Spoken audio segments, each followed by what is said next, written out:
राज्य के पूर्व गृह मंत्री अनिल देशमुख द्वारा आज पत्रकारों से विविध मुद्दों पर संवाद साधते हुए उन्होंने कहा कि कोल्हापुर पुलिस ने एक साधारण व्यक्ति प्रशांत कोरटकर को गिरफ्तार किया है, लेकिन इस साधारण व्यक्ति को पकड़ने में 1 महीने का समय लग गया है। अनिल देशमुख द्वारा प्रशांत कोरटकर को कोल्हापुर पुलिस द्वारा हिरासत में लेने के बाद कड़े शब्दों में टिप्पणी करते हुए कहा, प्रशांत कोरटकर को फरार होने के लिए किसने संरक्षण दिया?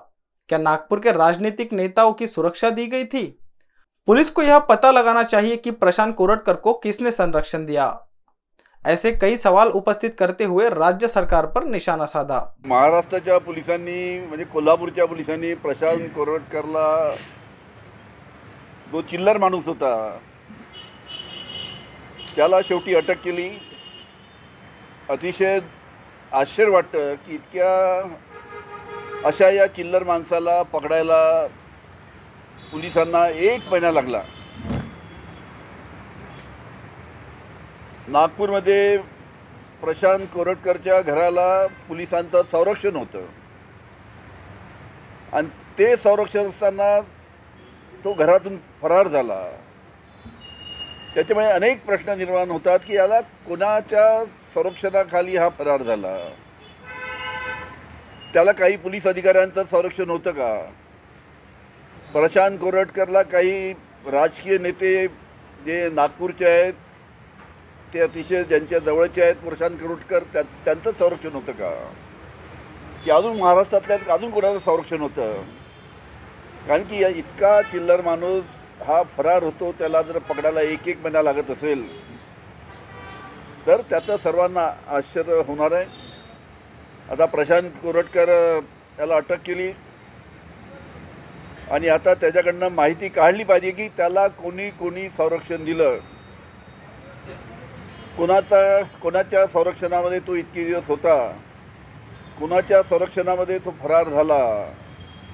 या सर्व गोष्टी आता पोलिसांनी आता त्याच्याकडनं काढल्या पाहिजेत, तेव्हा जनतेला माहित होईल की याला कोणाचं संरक्षण होतं। इसके साथ ही नागपुर हिंसाचार पर भी अनिल देशमुख द्वारा संवाद साधते हुए कहा गया, नागपुर में हिंसा में जो भी कोई दोषी होगा उन पर कार्रवाई होनी चाहिए, ना कि निर्दोष लोगों पर। गृह विभाग से अनुरोध है कि दंगा मामले में जो लोग दोषी नहीं है उन्हें इसमें शामिल न किया जाए तथा उनके खिलाफ कार्रवाई न की जाए। कसं आहे की याच्यामध्ये नागपूरमध्ये जी दंगल झाली त्या दंगलीमध्ये जे कोणी दोषी असेल त्याच्यावर कारवाई व्हायला पाहिजे, पण ज्या कोणाचा त्याच्यामध्ये दोष नसेल अशांवर काही प्रकारच्या माहिती पुढे आली आहेत, अनेक नावं पुढे आली की त्यांच्यावर सुद्धा कारवाई होते आहे। त्याच्यामुळे गृह खात्याला माझी विनंती राहील की ज्यांच्या जे दोषी आहेत त्यांच्यावर कारवाई व्हावी, पण जे दोषी नाहीत त्यांना या दंगलीच्या प्रकरणामध्ये गोवण्यात येऊ नये, त्यांच्यावर कारवाई होऊ नये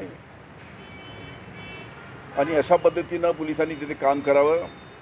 कारण की एक गोष्ट आहे की 1992 पासून नागपूरमध्ये कधी दंगल झाली नाही। हिंदू, मुस्लिम, सिख, ईसाई अतिशय एकमेकाला मदत करत त्या निमित्तानं या ठिकाणी राहतात।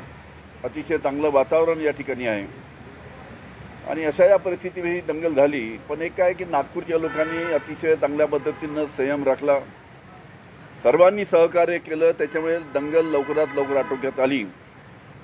पण आता पुढची कारवाई करत असताना या गोष्टीकडे लक्ष द्यायला पाहिजे की ज्या कोणाचा याच्यामध्ये दोष नाही त्यांच्यावर कारवाई होऊ नये। मी उच्च न्यायालयाने काय म्हटलं मी ऐकलं नाही, मी माहिती घेतल्यावर आज त्याच्यावर वक्तव्य करेन। असं आहे की पश्चिम विदर्भाचा दौरा मी आणि डॉक्टर शिंगणे साहेबांनी केला। अमरावती, अकोला, बुलढाणा, वाशिम, यवतमाळ या सर्व ठिकाणावर जाऊन तिथे आमच्या सर्व पदाधिकारी सहकाऱ्यांशी चर्चा केली, संघटनात्मक चर्चा झाली, त्याचा आढावा आम्ही घेतला आणि कशा पद्धतीनं पुढील काळामध्ये आपल्याला पक्ष वाढवता येईल। कारण की आपल्याला माहीत आहे की लोकसभेच्या निवडणुकीच्या निमित्त जे विधानसभेच्या निवडणुकीमध्ये जे चित्र आलं, ईव्हीएम डुप्लिकेट, मतदार याद्या डुप्लिकेट, मतदार ओळखपत्र ज्याला इपिक कार्ड म्हणतात त्याचा प्रत्येकाचा युनिक नंबर असतो ते डुप्लिकेट आणि म्हणून विजयी सुद्धा डुप्लिकेट। अशा पद्धतीच्या विधानसभेचं संपूर्ण चित्र समोर आलं. त्याच्यामुळे एक प्रकारची मरगळ, थोडीशी निराशा थोडी आमच्या कार्यकर्त्यांमध्ये होती. त्याच्यामुळे सर्वांनी चांगल्या पद्धतीनं कामाला लागावं आणि संघटन मजबूत करावं, पक्षाची चांगली ताकद प्रत्येक जिल्ह्यामध्ये वाढवावी या दृष्टीनं आमच्या अतिशय चांगल्या चर्चा आमच्या सर्व सहकाऱ्यांची आणि पदाधिकाऱ्यांची झाल्या. आमच्या स्तरावर बैठकी, आमच्या पदाधिकाऱ्यांच्या स्तरावर आमची बैठकी झाली. की आम्ही सर्वांचं मतं ऐकून घेतलं आणि सर्वांचं मत ऐकून घेऊन आम्ही आयुक्तांना त्या पद्धतीचा आपल्या काही विनंती आणि सूचना त्यानिमित्तानं आम्ही केलेल्या आहेत.